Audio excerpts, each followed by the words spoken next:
Mr. Speaker, members of the Legislative Assembly, guests, ladies and gentlemen, I'm very proud to rise today to move consideration by this House of our government's second speech from the throne.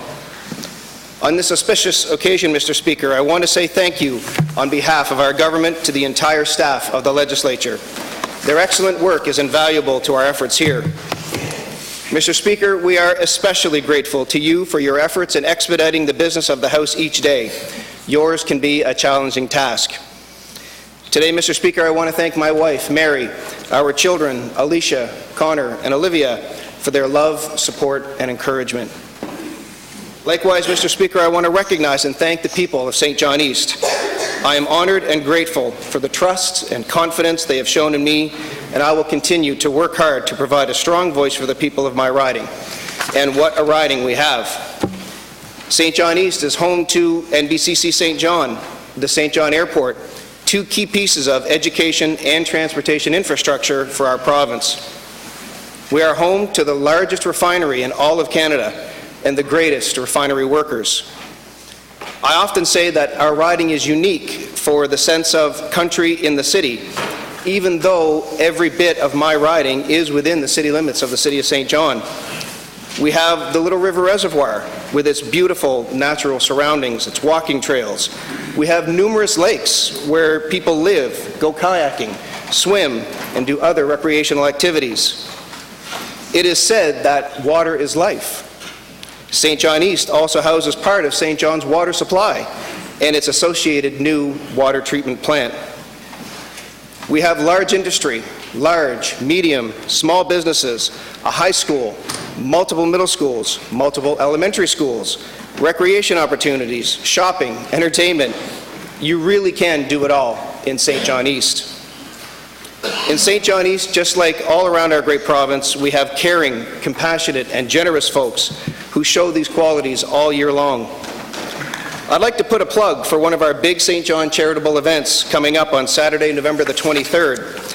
I'm speaking, of course, of the 107th Annual Empty Stocking Fund on Rogers TV. Mr. Speaker, less than 2 weeks ago, our government celebrated the first anniversary of being sworn in. A year ago, we inherited the immediate threat of a credit downgrade and higher interest payments on our debt. So, we balanced the budget we inherited, and then we brought forward another balanced budget. For the first time in 13 years, we made a reduction on our province's debt load. We inherited what many describe as a crisis with ambulances and paramedics, and we took immediate steps to improve the situation.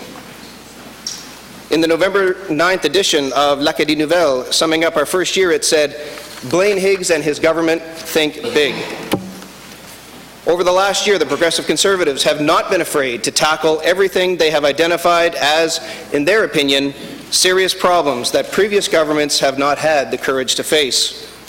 Mr. Speaker, in addition to the budget, ambulances and paramedics, we spent our first year tackling child protection, doctor and nurse recruitment, and our tax system. To help those pursuing post-secondary education in the province, we reviewed the bursary program, reinstated the tuition tax credit, and extended the bursary program to include private institutions. We abolished the physician billing number system to help with the recruitment of new physicians to the province. In July, we launched a nursing resource strategy focused on recruitment, retention, promotion of the nursing profession, and enhancing nursing education and employment and work-life balance. We have pledged to more than double New Brunswick protected, conserved land and fresh water. Our first year was a year of action, and New Brunswickers can expect more in our second.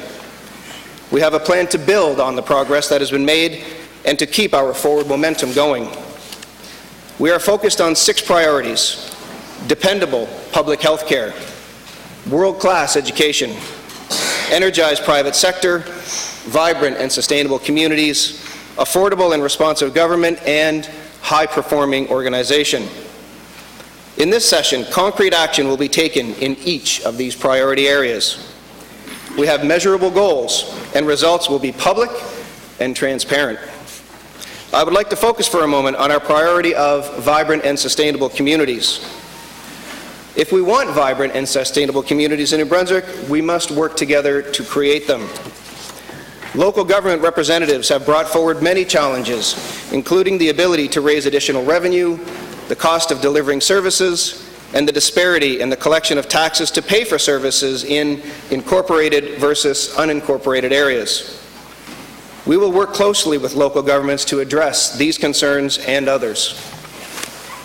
We have already worked with the City of St. John to put in place an ambitious action plan that is not only about St. John, but all of New Brunswick. Building resilient communities and assuring a healthy natural environment are critical components of vibrant and sustainable communities. Through New Brunswick's Climate Change Action Plan, we will take action to support both economic growth and greenhouse gas emissions reductions without putting an even heavier tax burden on New Brunswickers.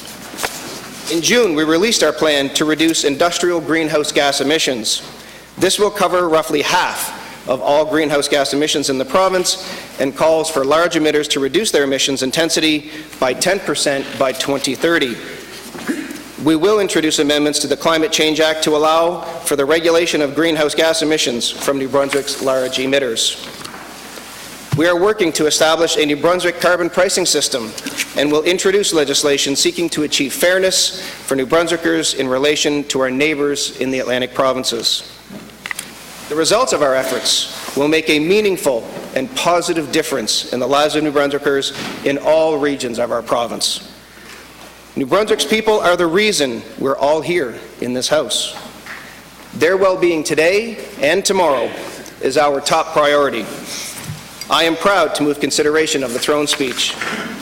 It is exciting to be part of what has been accomplished in our province over the past year, and I look forward to continuing to work closely with New Brunswickers to share in our successes and find ways to overcome the challenges we face. Thank you, Mr. Speaker.